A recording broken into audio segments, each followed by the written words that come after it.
आई है। तो भगत सिंह ने कतन कहा था कि आजादी तो हम अंग्रेजों से छीन लेंगे, उठा के पटक के मार के भगा के आजादी हम अंग्रेजों से छीन लेंगे, पर क्या ये आजादी गांव गरीब किसान खेत खलिहान मजदूर तक जाएगी या फिर गोरों से आजादी मिल जाएगी और भारत के बुरे लोगों के पास आजादी रह जाएगी, यानी चंद मुट्ठी भर अमीर लोगों के पास।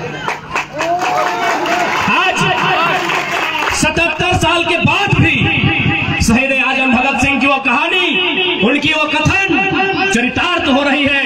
आज भी भारत को संपूर्ण आजादी नहीं मिली है जिसके लिए लोगों ने हंसते हुए प्राणों का बलिदान दिया था। आज भी आप देख सकते हैं हमारे लोग अच्छी शैक्षणिक व्यवस्था नहीं, स्वास्थ्य की व्यवस्था नहीं, रोजगार की व्यवस्था नहीं। ऐसे में सवाल होता है क्या ऐसी आजादी की कल्पना हमारे वीरों ने किया था? आज हम सिंदरी क्षेत्र में हैं, अगर आजादी की बात करते हैं तो आजादी का मतलब होता है हमारे खेत खलिहान भी आजाद होने चाहिए। आज यहाँ टेस्ला प्रोजेक्ट है, कहीं FCI है, कहीं ACC है, कहीं हॉल है। हमें कितनी आजादी मिली है, कोई बताएगा हमें कितनी आजादी मिली है? इसलिए भगत सिंह कहते थे कि आजाद भारत तब माना जाएगा, आजाद भारत तब गिना जाएगा जब एक काम करने वाला मजदूर और खेतों में हल चलाने वाला किसान वह आजादी का अनुभव करेगा, तब भारत आजाद माना जाएगा। आज राष्ट्रवाद के नाम पर केंद्र में जो सरकार बैठी है लोगों को हमेशा दिग्भ्रमित करती है। बाकायदा में उसी सरकार, उन्हीं के दल के श्रद्धेय भारत देश के पूर्व प्रधानमंत्री माननीय अटल बिहारी वाजपेयी के कथन था कि कलकत्ता के फुटपाथों में जो नंगे बदन आंधियां सहते हैं उनसे जाकर पूछो 15 अगस्त के बारे में क्या कहते हैं। अगर आप पूछेंगे 15 अगस्त के बारे में BDO साहब से, थाना प्रभारी महोदय से, वो कहेंगे आजादी ठीक ठाक है, सरकारी 50,000 का तनख्वाह भी मिलता है और रात को कोयला गाड़ी में कमीशन भी मिलता है, उनके लिए आजादी ठीक होगी। हो सके आपके थाना प्रभारी BDO CO ईमानदार होंगे, मैं उन पर नहीं कह रहा हूं, मैं पूरे ऑल ओवर भारत और झारखंड की बात कर रहा हूं। आजादी चंद मुट्ठी भर लोगों के हाथों में।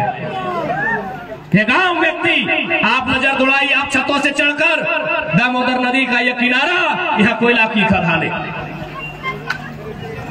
आज भारत देश के लोग कहते हैं, भारत के जो सदन पर बैठे लोग कहते हैं, तो आज भारतवर्ष तभी आजाद माना जाएगा जब एक आम व्यक्ति आजादी का अनुभव करेगा।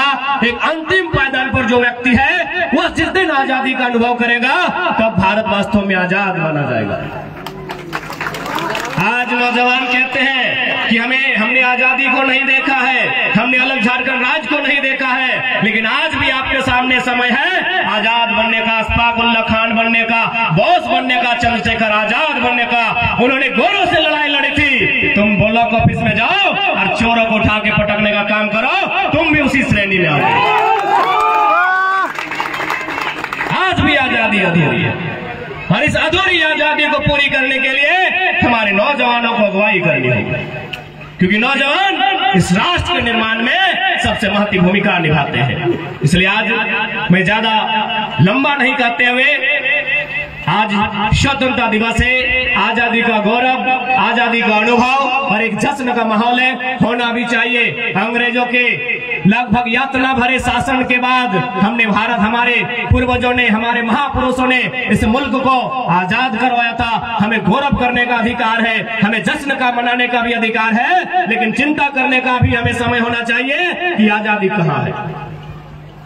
आज भारत के जो सर्वोच्च नेशनल मीडिया है, अगर उनकी माने तो भारत देश में एक महारानी रहती है, वो 3 लाख की साड़ी बांधती है, 1.5 लाख की चाय पीती है, तो नेशनल मीडिया को लगता है कि भारत तो काफी तरक्कीशील देश है, भारत तो काफी डेवलपमेंट कंट्री है। यहाँ की एक रानी 3 लाख का चाय पीती है, 2.5 लाख का साड़ी पहनती है, तो भारत तो काफी उन्नति, एक विकसित राष्ट्र के रूप में है। तो मैं बाकायदा आज स्वतंत्रता दिवस की बेला के अवसर पर लोकतंत्र के चौथे स्तंभ के माध्यम से जनता जनार्दन की उपस्थिति में पूरे देश को संदेश दूंगा कि आजादी का अगर पैमाना और उन्नति का पैमाना अगर रानी की 3 लाख की साड़ी से तय करते हैं तो मैं कहूंगा बंद कीजिए। अगर उन्नति नापनी है तो गांव के सबसे गरीब व्यक्ति गंगा की पत्नी गंगा की गठरी में जो पैसा है उससे राष्ट्र की उन्नति को ना पा जाएगी।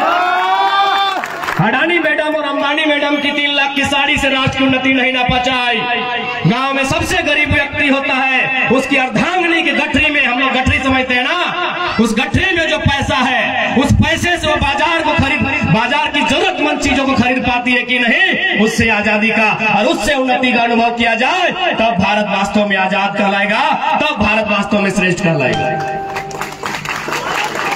इसलिए आज इस युवा पीढ़ी का कर्तव्य बनता है, आज आप नौजवान हैं, आप जिस उम्मीद के साथ, जिस जुनून के साथ आपने फुटबॉल में प्रदर्शन किया है, इसी उम्मीद के साथ, इसी जुनून के साथ जीवन का जो भी मोड़ आएगा वहां आपको प्रदर्शन करना है और अपने राष्ट्र के निर्माण के लिए, अपने राज्य की भलाई के लिए और अपने बेहतरी के लिए आपको संकल्प होकर आगे बढ़ना होगा। चूंकि बात फुटबॉल के मैदान की है, आज बहुत सारे लोग हो सके खेल को लेकर नकारात्मक टिप्पणियां करते होंगे, तो उन लोगों से कहिएगा कि आप भारत के महान संत विवेकानंद से महान नहीं है। भारत के महान संत हुआ करते थे स्वामी विवेकानंद। उन्होंने एक लाइन कहा था, क्योंकि जब विवेकानंद का टाइम था तो भारत देश अंग्रेजों का गुलाम था, तो उन्होंने एक लाइन कहा था विवेकानंद ने कि भारत के युवाओं तुम्हें फुटबॉल खेलना चाहिए। क्यों कहा था ऐसा? अभी इतने फुटबॉल खिलाड़ी आप सामने बैठे हैं, फुटबॉल इसलिए खेलने का कहा था विवेकानंद ने क्योंकि भारत देश में जात पात, भारत देश में मजहब, भारत देश में धर्म, भारत देश में अलग भाषा, यानी लोगों को जोड़ने का कोई साधन नहीं था। इसीलिए उन्होंने कहा था भारत के युवाओं तुम्हें फुटबॉल खेलना चाहिए। आप कहेंगे कैसे? आप कभी भी फुटबॉल, चूंकि हो सके अभी 15 को जर्सी पहनते हैं, लेकिन याद कीजिए हमारे पास 9 ही को जर्सी है। उतर गए 9 खिलाड़ी मैदान में, 11 खिलाड़ी मैदान में उतर गए, 12वां खिलाड़ी जब हम चेंज करते हैं तो क्या करते हैं? वो सेंडो गंजी में तो नहीं आता है, यानी जो खिलाड़ी चेंज होता है वो अपनी जर्सी उसे उतार कर देता है ना। आप देखिएगा उस जर्सी में कितना बदबू देता है, आप लोग थोड़ा सेंड मार के देख लीजिए उस जर्सी में कितना बदबू देता है, इसको अनुभव कीजिए।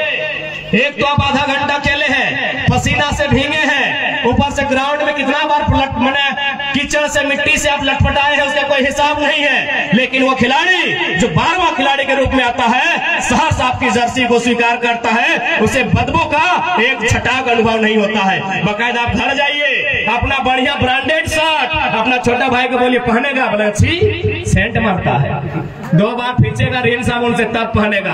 आपका ब्लड है, आपसे उसका ब्लड रिलेशन है, लेकिन आपका भाई इनकार कर देगा कि नहीं हम आपका शर्ट नहीं पहनेंगे, ये 2 दिन से पीछा नहीं है। लेकिन जब खेल के मैदान में आते हैं वही खिलाड़ी आपका बदबू देने वाला टी शर्ट उतरता है और मैदान में जाता है, यानी वहां भेदभाव नहीं होता है। यही बात विवेकानंद ने कहा था कि खेल के मैदान में भेदभाव नहीं।